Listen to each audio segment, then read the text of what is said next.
प्रधानमंत्री नरेंद्र मोदी अपुलिया में आयोजित ग्रुप ऑफ 7 यानी कि G7 शिखर सम्मेलन में हिस्सा लेने के लिए इटली पहुंचे, जहां पीएम मोदी ने कई देशों के राष्ट्राध्यक्षों से मुलाकात की और इसके साथ ही द्विपक्षीय चर्चा पर बातचीत की। देखिए इस रिपोर्ट में पीएम मोदी ने क्या कुछ बात की, दिखाते हैं आपको।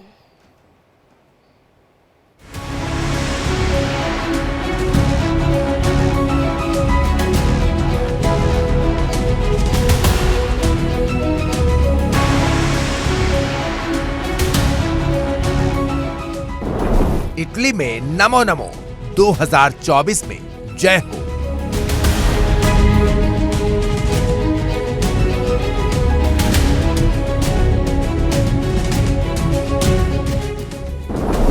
मेलोनी से मुलाकात, मोदी का परचम हाई।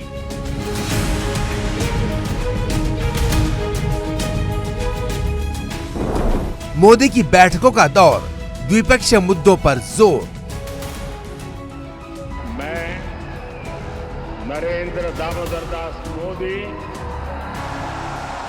भारत में इतिहास रचने के बाद 3 बार लगातार पीएम पद की शपथ लेने के बाद देश में विजय ध्वज लहराने के बाद प्रधानमंत्री नरेंद्र मोदी इटली पहुंचे। इटली में पीएम मोदी का जोरदार स्वागत सत्कार हुआ।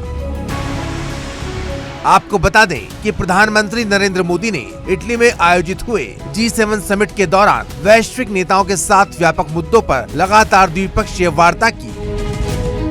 प्रधानमंत्री नरेंद्र मोदी G7 के मंच पर छाए रहे, क्योंकि दुनिया की महाशक्तियों से पीएम मोदी रूबरू हुए। पीएम मोदी ने सबसे पहले फ्रांस के राष्ट्रपति मैक्रों से मुलाकात की, फिर 1.5 साल से महाजंग से जूझ रहे यूक्रेन के राष्ट्रपति जेलेंस्की से शिष्टाचार भेंट हुई। इसके बाद इटली की पीएम जॉर्जिया मेलोनी ने मोदी का तहे दिल से स्वागत किया। ब्रिटिश पीएम ऋषि सुनक के साथ मोदी काफी देर तक गंभीर चर्चा करते नजर आए। G7 सम्मेलन के दौरान इटली की पीएम जॉर्जिया मेलोनी ने प्रधानमंत्री नरेंद्र मोदी को लगातार तीसरी बार प्रधानमंत्री बनने पर बधाई दी। वहीं प्रधानमंत्री मोदी ने G7 आउटरीच शिखर सम्मेलन में हिस्सा लेने के लिए प्रधानमंत्री मेलोनी का धन्यवाद दिया और शिखर सम्मेलन को सफल बनाने की प्रशंसा की।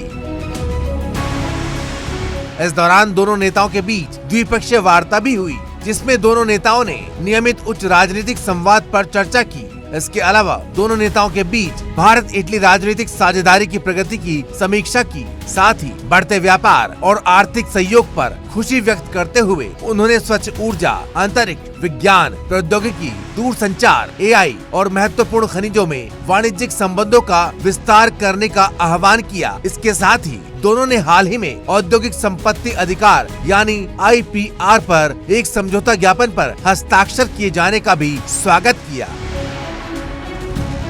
आपको बता दें कि G7 शिखर सम्मेलन के आउटरीच नेशन सत्र में दुनिया भर के नेताओं ने एक साथ फोटो खिंचाई। प्रधानमंत्री नरेंद्र मोदी ने वैश्विक नेताओं से मुलाकात कर साफ संदेश दे दिया कि दुनिया के वर्ल्ड लीडर्स पीएम मोदी के कितने मुरीद हैं। पीएम मोदी ने ब्राजील के राष्ट्रपति लुइस इनासियो लुला दा सिल्वा, तुर्की के राष्ट्रपति रजब तैयब एर्दोगन और UAE के राष्ट्रपति मोहम्मद बिन जायद अल नहयान से मुलाकात की। इस दौरान पीएम मोदी ने UAE के राष्ट्रपति को गले भी लगाया। वहीं पीएम मोदी ने जापान के प्रधानमंत्री किशिदा से भी मुलाकात की और कहा कि शांतिपूर्ण, सुरक्षित और समृद्ध हिंद प्रशांत के लिए भारत और जापान के बीच मजबूत संबंध महत्वपूर्ण रहे हैं। इन बुनियादी ढांचे और सांस्कृतिक संबंधों को और भी आगे बढ़ाना होगा।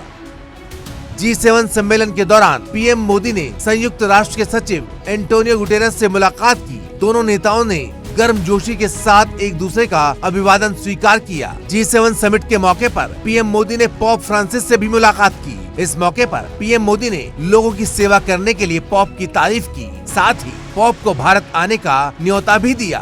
G7 के दौरान प्रधानमंत्री मोदी और अमेरिकी राष्ट्रपति जो बाइडेन ने एक दूसरे को गले लगाया। इस मौके पर पीएम मोदी ने कहा कि राष्ट्रपति बाइडेन से मिलना हमेशा सुखद होता है। भारत और अमेरिका वैश्विक भलाई के लिए एक साथ मिलकर काम करेंगे।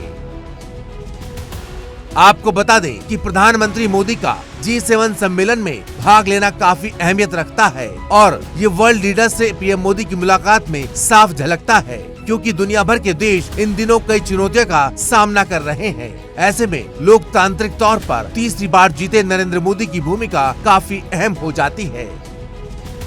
हिंदुस्तान भले ही G7 का सदस्य ना हो, लेकिन पूरे एशिया में सिर्फ उसे ही बुलावा भेजा गया है, जो अपने आप में काफी कुछ कहता है। पीएम मोदी ने शुक्रवार को G7 के कई सदस्य देशों के प्रमुखों से द्विपक्षीय बातचीत की और भारत के वैश्विक विकास के एजेंडे को दुनिया के सामने रखा। G7 शिखर सम्मेलन में पीएम मोदी ने कहा कि 21वीं सदी टेक्नोलॉजी की सदी है। मानव जीवन का शायद ही कोई ऐसा पहलू होगा जो टेक्नोलॉजी के प्रभाव से वंचित हो।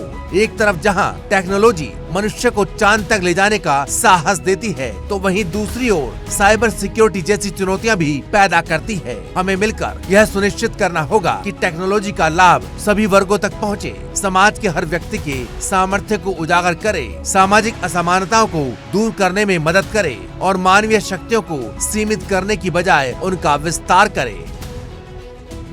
फिलहाल दुनिया को भारत की ताकत का एहसास है।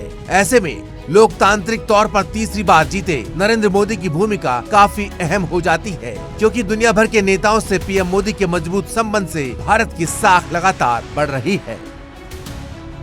Bureau report, India daily live.